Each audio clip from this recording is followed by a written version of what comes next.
Good morning, good afternoon, and good evening.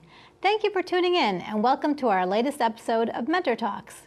Mentor Talks is a program sponsored by the U.S. Department of State and the Office of Alumni Affairs. Through this online series, we provide professional development for exchange program alumni and others through live engagement with a variety of leaders and mentors. Our guest today is Sarah Endline, founder and former CEO of Sweet Riot, a natural chocolate company. Sarah is an entrepreneur in residence at the Harvard Innovation Lab and Harvard Business School. She is an early innovator in socially responsible, mission-based businesses and in capturing the hearts and minds of millennial consumers. Sarah's entrepreneurial work has been covered by the Wall Street Journal, the New York Times, the Today Show, Forbes, and Fortune. Sarah is also an alumna of the Congress Bundestag Youth Exchange Program, or CBYX. Sarah is going to share some of her story with us and talk about the myth of branding. But before we hear from her, we want to hear from you, our online viewers. What challenges are you facing with your career? How are you building on your exchange experience? What would you like to ask Sarah about marketing and branding, or about Harvard? Be sure to tell us a little bit about where you're from and yourself too. Now, let's get our conversation started. Sarah, thank you so much for taking time out of your busy schedule to join us today. Great to be here. Sarah, before we get to our questions from our online audience, can you tell us about your early days with Sweet Riot and how you built your brand? Yeah, I love that you called this the myth of branding because I never used that word early on. It was really about a mission. It was about what kind of organization could I create that would help change the world. And one of the early stories was, sitting and kind of coming up with a mission and values and what we really wanted to impact in the world. So the day I finally walked into Whole Foods, I knew no one. I went into the largest store in New York and I thought to myself, it's our second month of business. It's time for us to learn how we would get into Whole Foods, this amazing organic national chain. And I walked down the aisles and I saw someone stocking the shelves. And I thought I was near the chocolate, so I started talking to this person and I said, "Excuse me, isn't chocolate usually here?" And he got up from being down stocking and he walked me to the chocolate area. And all good entrepreneurs know we need to be prepared at any moment. So Sweet Riot was in my hand, and I passionately shared the mission and the values and the impact we wanted to make, the movement we were building, and pulled out the product. And, he looked at me and he said, "I must admit, I run the grocery department here at Whole Foods." And I had no idea who I had been talking to. I thought I was talking to someone stocking the shelves. And he said, "But I'm so impressed by what you're doing. And I want to set up a meeting so we can sit and review it seriously for the store." So I think the lesson from that is he was really reacting to the mission and the movement. I wasn't talking about a brand. I was talking about something that we as a team really believed in. And the product kind of came second. I was talking about the mission first. So that led to a meeting, and that led to really a very important long-term customer for us. Yes, you were partnered with them for 10 years, right? Yes, that's great. So thank you, Sarah. And I also have to ask you, how did your experience as an international exchange alumna of the CBYX program shape your career and your life? Well, it certainly changed my life, first of all. So to go abroad for a year when you're 20 years old, take yourself out of the small town and kind of insert yourself in Europe is just a life-altering experience. And I think it just opened my eyes to the world out there, and the fact that, there was kind of an ecosystem that we all belonged to, that all of our cultures were different. German and American culture is not the same, and learning how to kind of adapt and operate and be open is really so important when you're abroad. And I think, I read a book maybe after I came home, but it's really stayed with me, which is Stephen Covey's 7 Habits of Highly Effective People, but the one I love the most is to seek first to understand. And I think that's just this idea of stepping back, listening, trying to understand where the other person is coming from. Before you jump to judgment or conclusions, seek first to understand. And this is something I learned by being on a cultural exchange and something I use in business every day. Cool. Okay, thank you so much, Sarah. We have limited time, so let's get to some questions from our viewers. One of our viewers asks, what are some easy ways to implement practices to encourage employees to invest and believe more in the brand of the company? Yeah, so personally, we never used the word brand at the company. My first piece of advice would be to eliminate the word brand and really start to think about a movement, a mission, and what you're trying to impact in the world. And I think there's a lot of research out there. We were a very early B Corporation. I think that is a growing movement of companies that stand for something. And I think there is a lot of evidence showing that employees, young and old, want to join not a brand, they want to join a movement. They want to join making an impact. And so the more you can kind of think about your language, your mission, your values, and asking people to join something that is like larger than themselves, that is really making an impact in the marketplace, the more I think you'll see positive impact on recruitment and retention. That's good advice. Now we have a question from Priscilla on Facebook. She asks, what key points does one have to take into account when repositioning a brand? So, the market at the end of the day makes decisions around you. So I think being very aware of what's happening in the market is really, really important. When we were creating Sweet Riot, it was about something called Blue Ocean, which is trying to really find a gap in the marketplace to innovate and to disrupt.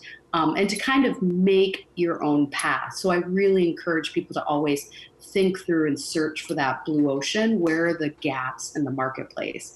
And then we spend a lot of time with our consumers. There's something I learned at Yahoo called ethnography, where you literally might even just be sitting in a consumer's home looking at how they live their lives, with or without your product. And I think trying to understand that really kind of gives you the cues of what might be the right product or service to create. Because I always like to say, if you're building a consumer product, for instance, where does your consumer live? Where do they play? What do they read? Really get into their mindset, because that's the only way to create the right products for them. Good. Okay, we have another viewer who asks, what are some of the best ways to make your brand stand out when there's so much information out there?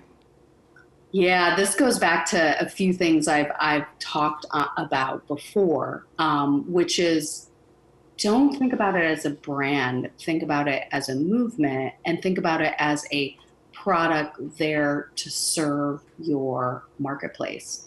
And step back at that kind of big picture level to think about, how are you unique and different in your marketplace? Are you in red ocean, which means lots of competition and everyone looks the same?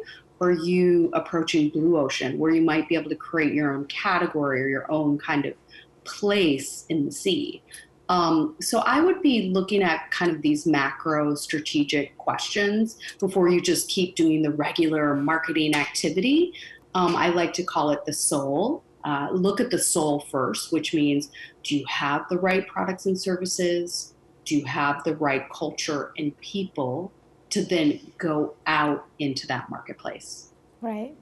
So it sounds like it's more of you're thinking about your audience, but you're also trying to meet them where they are, as well as trying to find that blue ocean, which is, I love that concept, by the way. So it's like you're making your own ocean in a way, mm-hmm, in the marketplace. And how did you come up with that whole blue ocean concept? It's a great book. It's a strategic book. But I think that the notion is really another great book people could read is Purple Cow by Seth Godin, which is about really being unique. That's why I say focus on the soul first, because if you're building the wrong products and services and you have the wrong team, it's very hard to just go do marketing out in the world. You really have to look at what you're creating first, building this very strong soul. And your employees, we called them rioters at Sweet Riot, they're your very best advocates of your product and what you do. They represent the soul of the company. And so if you don't have product and people right, it's very, very hard to just go do the marketing tactics in the marketplace. So that's why I really challenge people to kind of look first internally. I believe very, very strong internal cultures, souls, as I like to call them, are what then can successfully radiate out into the marketplace. Yeah. All right. So we have another question from Facebook. What are some important qualities to have when starting your own business? So the definition of entrepreneurship at Harvard Business School is I'll give you the shortened version, but it's about marshaling resources towards your cause. Because if you can imagine, you're starting often with nothing and you have to build everything from the ground up. So I think you need to be incredibly resourceful and clear on what you're trying to build. And I always say to early entrepreneurs, do you want to work on this particular idea 24 hours a day, 7 days a week? And it's not that you're going to be working 24 hours a day, 7 days a week, but the level of commitment needs to really be there. And so there are ideas that will come and go that you're like, I like that idea, but I'm not sure. I would let those ideas go. And I would wait for that one where you are just feeling so fiery that you're going to put in all of that hard work to build something from the bottoms up. Cool. Okay. So another viewer question.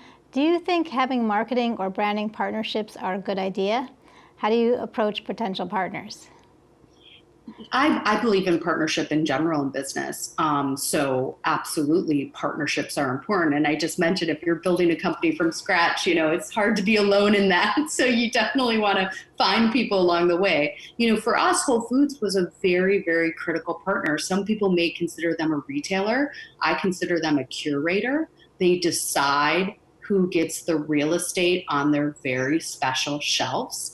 And so we treated them as a partner. We wanted to be a part of their movement of changing the natural organic food world. So yes, partnerships are very important. And I think it's a matter of what's right for your company, your movement, your suite of products and services.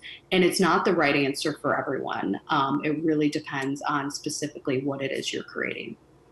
Okay. We have another question from Facebook from Natalia. Is it more difficult to attract or retain customers?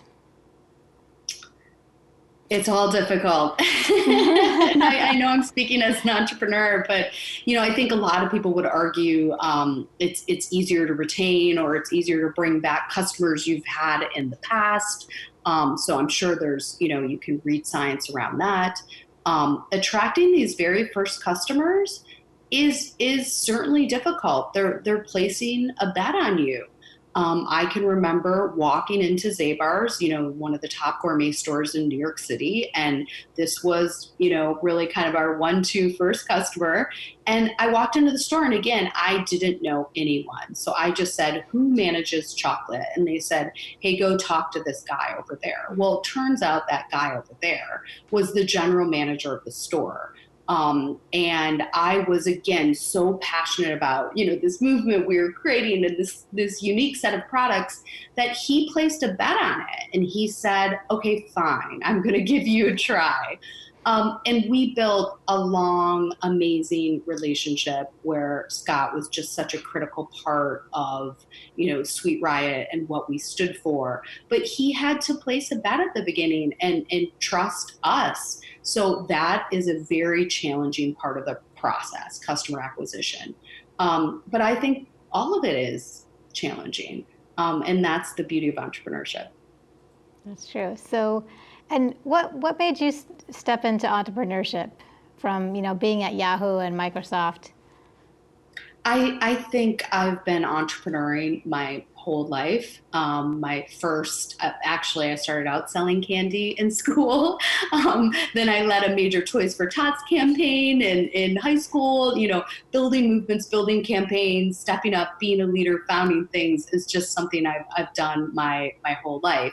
And even when I was at Microsoft, I was at a very entrepreneurial part of Microsoft at MSN.com. When I was at Yahoo, I was working for founders of a company that had been bought by Yahoo. So it was a 30-person tiny team.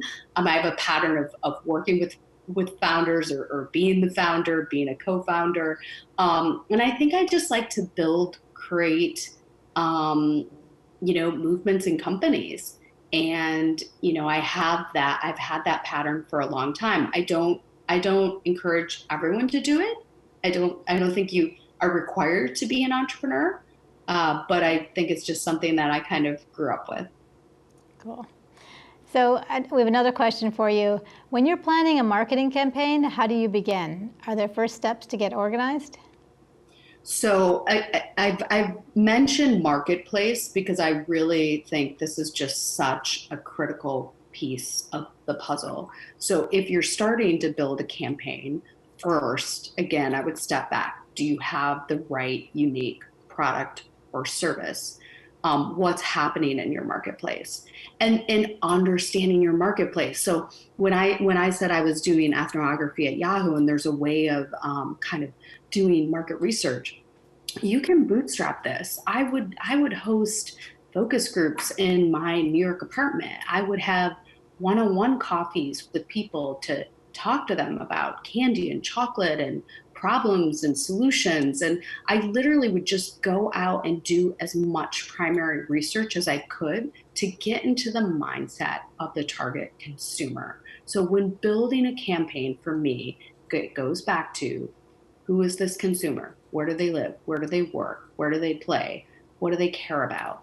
And really trying to hone in on that. Okay, that's solid advice. And we have another question. How have best practices for branding changed over time?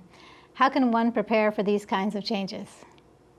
Great question. I really believe the internet has created a radical level of transparency that never existed before. So I think companies could, let's say, get away with more.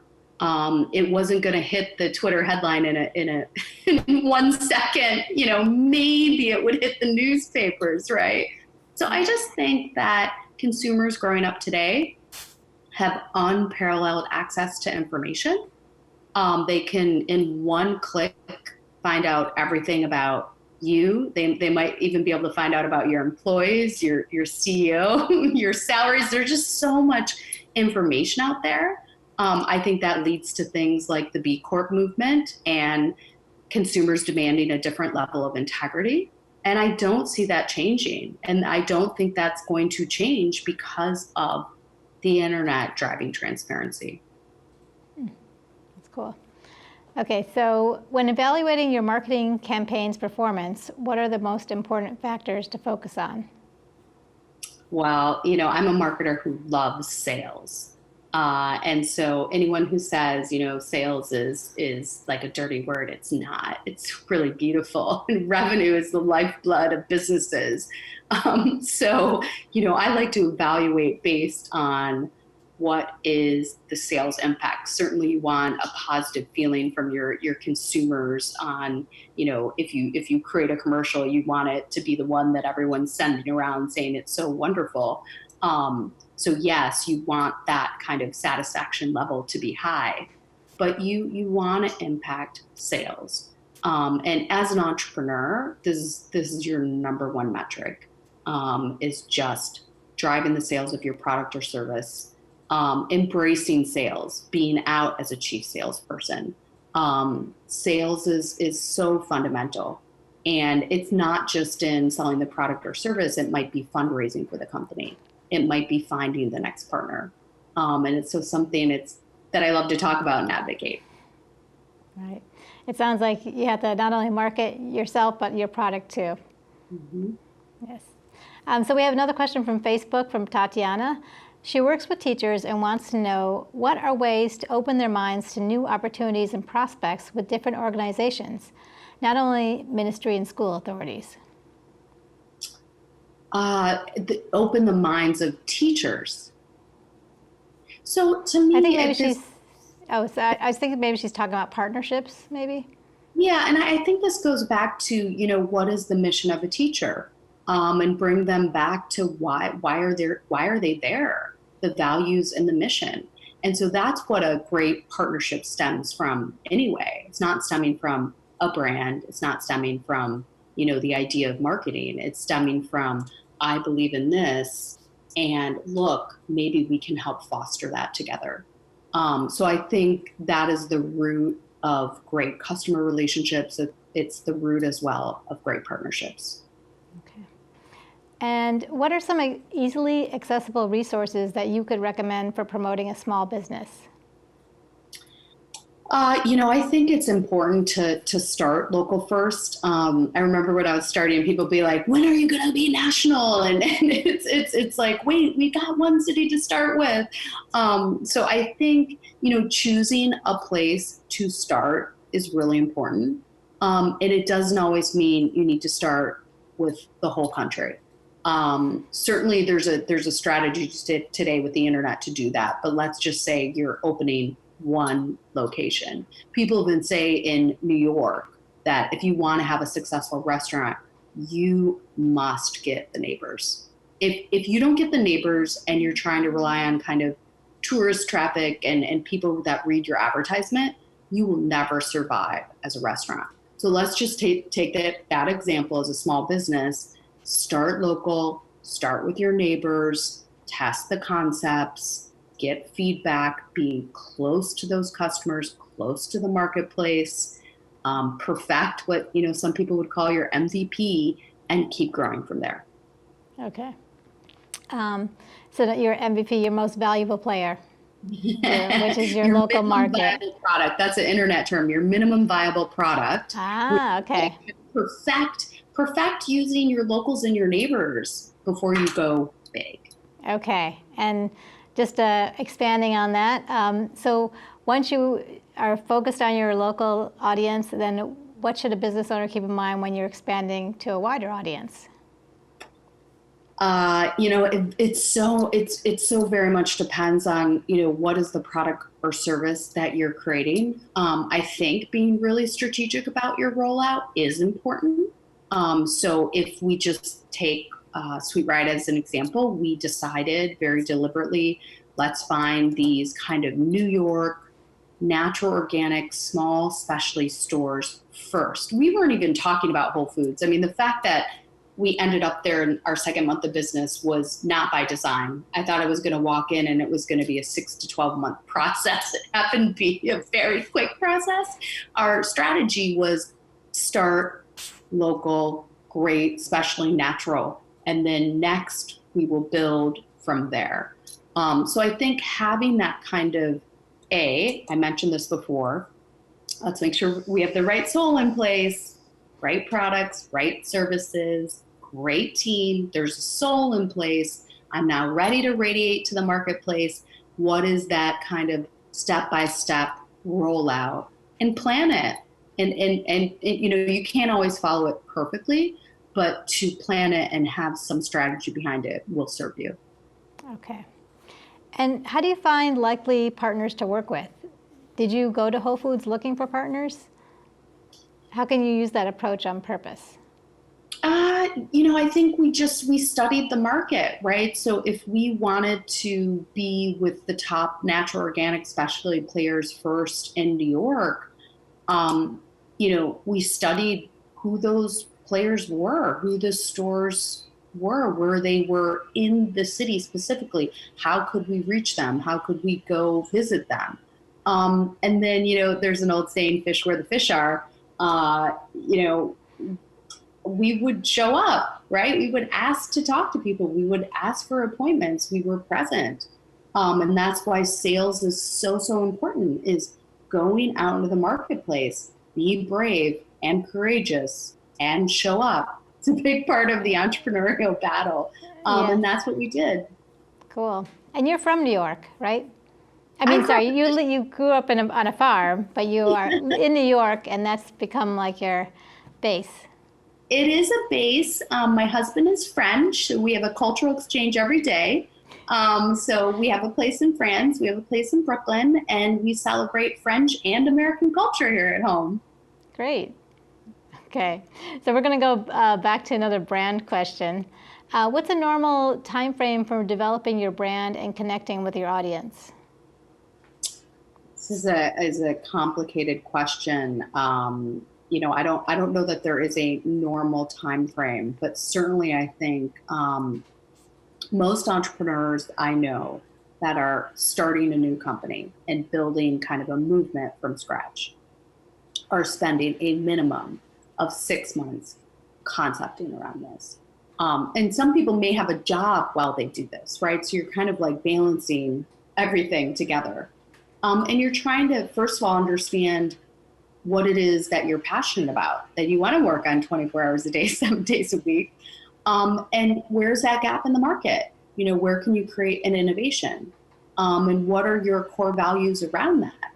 And so that reflection takes time. It might take lots of conversation with others. It might take you kind of studying some market research, looking at reports of what's happening in the world, doing some business research. I remember going to the wonderful New York City Business Public Library, which is just incredible. And there are resources out there for entrepreneurs. So you're gonna want to be thoughtful because you're committing to this, and it takes time. So do some people do it in 3 weeks? Maybe. It's really, I don't think there's one right answer, but I would just say you want to be thoughtful. Okay, good. So, and speaking of resources, we do have resources on alumni.state.gov for entrepreneurs. Many. Exactly. Exactly. And there's also an Academy of Women Entrepreneurs that the State Department has created. And so, yes, your educational institution might have resources. Your small business center of city government may have resources for you. There are places out there to help you think about entrepreneurship. Exactly. Thanks. So, and you've talked a lot about like people, and how do you value people-to-people interactions compared to other forms of communication?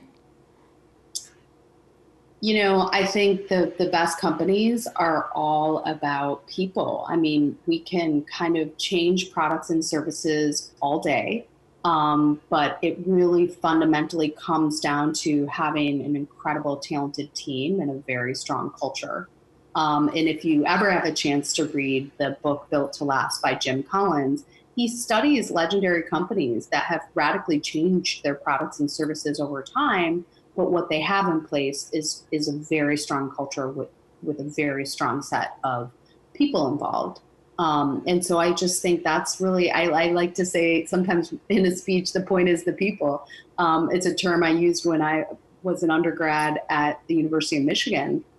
It all comes down to your team and how you play and how you enter the market together. So I'm very focused on people-to-people relationships. Cool. I can tell that. So we have one final question from Facebook from Antonio. He asks, more and more companies have no business boundaries. How does branding look in this new age?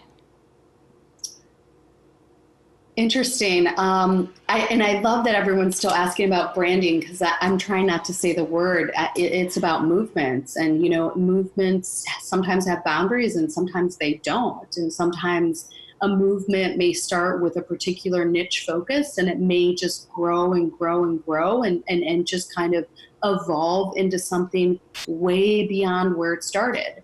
And as long as you have your mission in place and your core values in place, you can let a movement evolve. And I think we'll continue to see that in the marketplace. But it is about first starting with the soul of your company. Mission, values, vision, why are we here? And let that unfold. Cool. So would you say that's your number one tip for someone trying to pitch a new product or company? Like focus on the soul? Yeah, yes, because at the early stages, that's really all you have. And so the idea of brand for me, it started with kind of branding cattle back in the day. I just don't think in today's internet transparent, B Corp mission based kind of world that's what the future is. I think the future is movements, and movements start first with people and a set of ideals. Okay. Well, thank you very much, Sarah, for being with us today. And a big thank you to you, our online viewers, for participating. Be sure to keep your calendar open for our next Mentor Talks with Alice, a two-time IVLP alumna and changemaker from Bangkok, who is also the face of our Enabling Entrepreneurs page on alumni.state.gov. Alice will join us in February. Want to learn more about more opportunities for exchange alumni, like AEIF, our biggest funding opportunity? Visit our website and follow us on social media. And share your stories with us using the hashtag #ExchangeAlumni. Thanks for watching, and see you all in February for our next Mentor Talks.